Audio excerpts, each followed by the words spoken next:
Welcome to steno dictation. Dictation 5 second बाद शुरू होगा। स्टार्ट। तमाम तरह की टिप्पणियों के लिए चर्चा में रहने वाले दुनिया के सबसे अमीर व्यक्ति एलन मस्क ने अपनी एक ताज़ा टिप्पणी में बहुत से लोगों के मुंह की बात छीन ली है।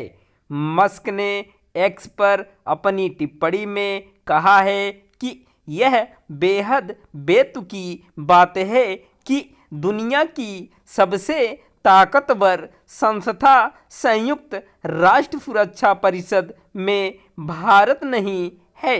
मस्क ने तो अफ्रीका को भी वहां एक सीट देने की बात कही। यह ऐसी बात है जिसे दुनिया भर में कई जगह पिछले कुछ समय से कहा जा रहा है। खुद भारत पिछले 3 दशक से भी ज़्यादा समय से इसकी कोशिश कर रहा है। जिस समय अटल बिहारी वाजपेयी देश के प्रधानमंत्री थे, उस समय इसे लेकर कई कोशिशें हुई थीं। प्रधानमंत्री बनने के बाद मनमोहन सिंह ने भी 2005 से इसके लिए प्रयास शुरू कर दिए थे।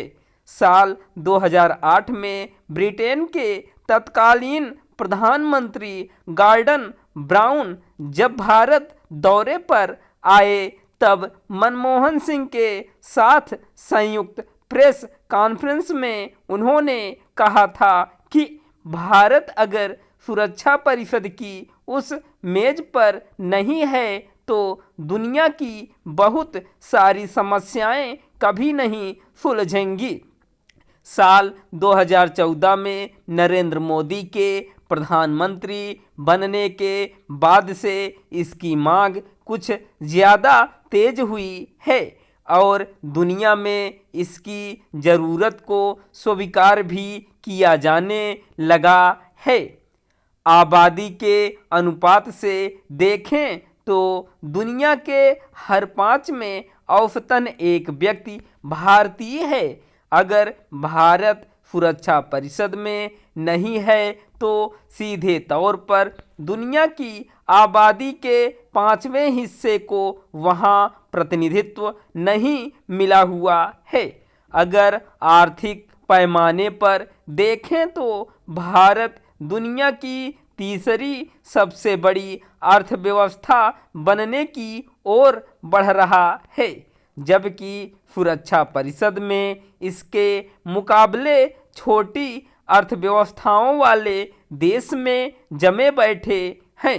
भारत को सुरक्षा परिषद का अस्थायी सदस्य बनाने का मामला दरअसल दुनिया की इस सर्वोच्च संस्था के सत्ता समीकरण को उचित प्रतिनिधित्व से संतुलित करने का मामला भी है। भारतीय विदेश मंत्री एस जयशंकर ने पिछले दिनों कहा भी था कि 5 स्वयंभू चौधरी हैं जो एक साथ बैठकर पूरी दुनिया का फैसला करते हैं। इसे बदलना होगा। अभी तक हमारे सामने जो सुरक्षा परिषद है वह दरअसल 7-8 दशक पहले की दुनिया के संतुलन का प्रतिनिधित्व करती है। नए दौर के हिसाब से इसे बदला जाना बहुत जरूरी हो गया है। 2015 में दुनिया के 193 देशों ने आम सभा में संयुक्त राष्ट्र की कार्यप्रणाली में सुधार का प्रस्ताव सर्वसम्मति से पास किया गया था। तब भारत ने कहा था कि विश्व व्यवस्था में सुधार तभी होगा जब सुरक्षा परिषद का स्वरूप बदला जाएगा। जरूरी बदलाव के हिसाब से यह साल इसलिए भी महत्वपूर्ण है क्योंकि कुछ ही महीने बाद संयुक्त राष्ट्र का एक विशेष सत्र होने वाला है जिसका विषय है भविष्य के लिए सम्मेलन बेहतर काल के लिए बहुस्तरीय समाधान। वैसे एलन मस्क की गिनती न तो विश्व मामलों के विशेषज्ञ के तौर पर होती है और न ही ऐसे शख्स के तौर पर जिसकी बात को दुनिया के राजनयिक गौर से सुनते हों।